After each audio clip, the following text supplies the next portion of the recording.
Hey folks, welcome to today's edition of Notre Dame Daily, brought to you by Fan Arch. I'm Pete Mulroy, and I begin today with something incredibly noteworthy from the world of special teams. For all the love, no pun intended, the Irish backfield received for its performance Saturday night, James Rendell's consistency as the Irish punter was an incredible difference maker, punting 4 times on the night.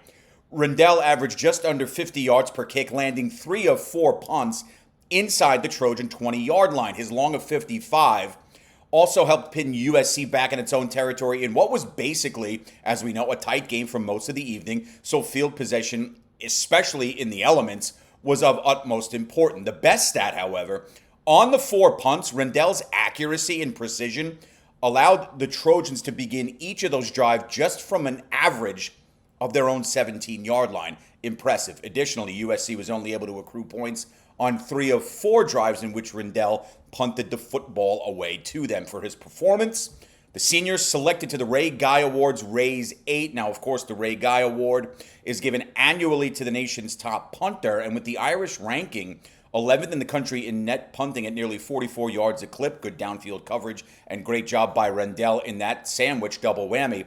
Rendell is certainly very much in the conversation as one of the best punters, if not the best punter, in all of college football. So that's a job well done to James.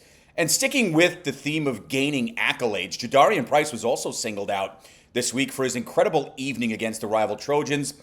We know how outstanding the Irish running back and primary kick returner is. He picked up a $113 on 2 kick returns Saturday night, including bringing one 100 yards back to the house at a time Notre Dame needed it most. That return now has Price standing alone as the only player in America this season with 2 100-yard kickoff returns. Additionally, Price leads the nation in kickoff return average at 42.5 per opportunity, which is an alarmingly fantastic statistic. Due to Saturday's play, which also included him gaining 87 yards rushing on 13 carries and a score, Price was named to the midseason watch list for the 2025 Jet Award. Now, that award is given each year to the nation's top, you guessed it, return specialist. And a cool stat coming out of this weekend, outside of the Notre Dame offense, rush offense, outgaining USC by their rushing attack by nearly 300 yards, is that Price is now tied for second in Irish history with 3 kickoff returns for a touchdown, as per Notre Dame Athletic Communications. Rocket Ismail, of course, is Notre Dame's all-time leader with 5 kick returns for scores. So Jadarian Price with plenty of opportunities ahead when it's all said and done for him before he goes to the next level, which we certainly all know he will do, if not next season, the year after, is going to have a chance to eclipse or match that of the great Rocket Ismail, 5 kickoff returns for scores throughout his career in South Bend. And I just want to transition to some recruiting news, and it's significant. And you tend to focus more on things like this with injuries during a bye week, and then what do we got going on the recruiting trail, especially in this new age of recruiting, NIL, and all that, and the portals. Shortly after Penn State parted ways with head coach James Franklin after 12 seasons, a slew of recruits decommitted from the football program. 7 players across both the 2026 and 27 classes are now exploring additional options as they've moved on from their commitments to Penn State, including, as you may have read, the top running back in the 27 class, Kamon Spell, the 5'11", 210-pounder. Kid's an absolute joy to watch as he possesses incredible footwork, elite vision, high intelligence for the game, and athleticism that just jumps out in person and on tape. Don't believe me? Go watch. During his sophomore campaign for McKeesport High in Pennsylvania, Spell put up monster numbers, 157 carries. The number 7 all-recruit, or what did he do with those? Rushed for 1,681 yards and 24 touchdowns. It's just on 157 totes of the rock. The type of player who can slot into any team's backfield and have an immediate impact.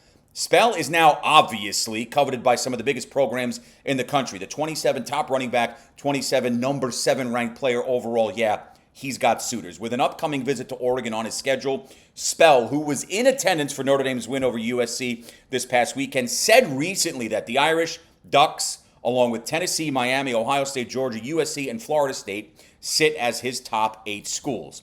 And with Marcus Freeman and Jawan Sider and company doing their due diligence, many believe, including myself, the Irish have the advantage at this point in time. At least it's trending in that direction. It's certainly going to be interesting to see what unfolds here. But for the Irish, who for 2027 already hold a top 10 class, currently ranked ninth if you go by 24/7.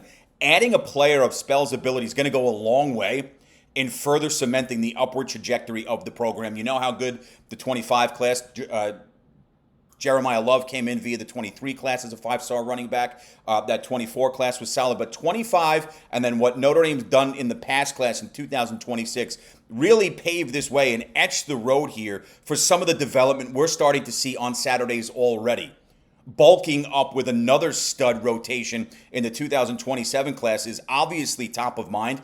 You had a kid like Kamon Spell who does everything right on and off the football field. And again, I implore you to go watch this young man's film. It is unbelievable. You're able to go get him off a decommit from Penn State. I mean, this is big-time stuff. This would be, if not the biggest, one of the biggest gets in the Marcus Freeman era. There's going to be time for this, but now that you see the changing of the guard over at Penn State, with them looking for a new head coach, some of their recruits from 26 and 27 looking for new places to take their talents and their academic skills too. Kamon Spell's one of them, and he is very much interested in Notre Dame. That is mutual, and it is incredibly likely that the nation's number 7 overall recruit for 2027 ultimately does end up in gold and blue. And I just want to end today. I teased it yesterday at the back end with some injury reports. Banged up in Saturday's win over USC. Notre Dame starting left guard and captain Billy Schrouth is going to be out at least the next 3 to 4 weeks, perhaps even longer, due to a knee injury. Saw him go down a couple times in the Trojan game. The redshirt junior was playing incredibly well all season and showed complete dominance in the 34-24 triumph Saturday. And he was a major reason why the Irish were able to amass over 300 yards on the ground. And you feel for the kid who's dealt with injuries in the past, but now looking ahead with 5 games remaining on the regular season slate, Sullivan Absher is expected to slot into the starting left guard spot. The redshirt sophomore, as we know, has seen a good amount of action across the line at right guard this season. And the confidence in his abilities is extremely high across the board. The good news for Notre Dame is that teams don't always have the luxury of replacing injured players with high-level guys. Absher's makeup gives the Irish just that.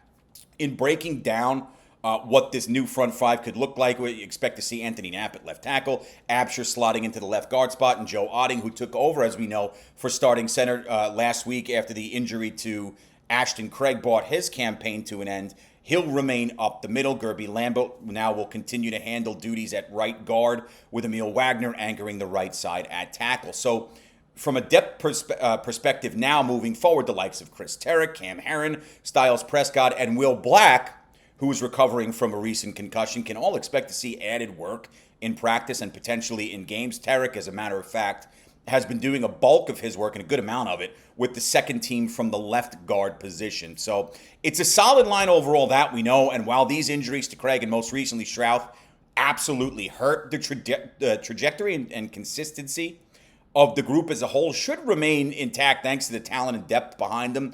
They have it. They're talented. They're good. They're well coached, and we've seen that progression throughout the season after a tough start week 1 against Miami. So we'll continue to track what the depth chart starts to look like as we come out of the bye week into the November 1st game at Chestnut Hill against Boston College. As far as injuries to Devontae Smith and Jade Greathouse, we will undoubtedly learn more in the coming days, especially with Notre Dame on a bye week, noteworthy as well. For today, that'll put a bow on this one. I hope you have a great rest of yours. Plenty going on as we get back into the swing of things here on the bye week as the Irish continue to get healthy, reassess, regroup, and get ready for Boston College, riding a 5-game win streak. I've got you covered here leading up to the November 1 tilt in Boston. I'll see you all tomorrow, and as always, go Irish.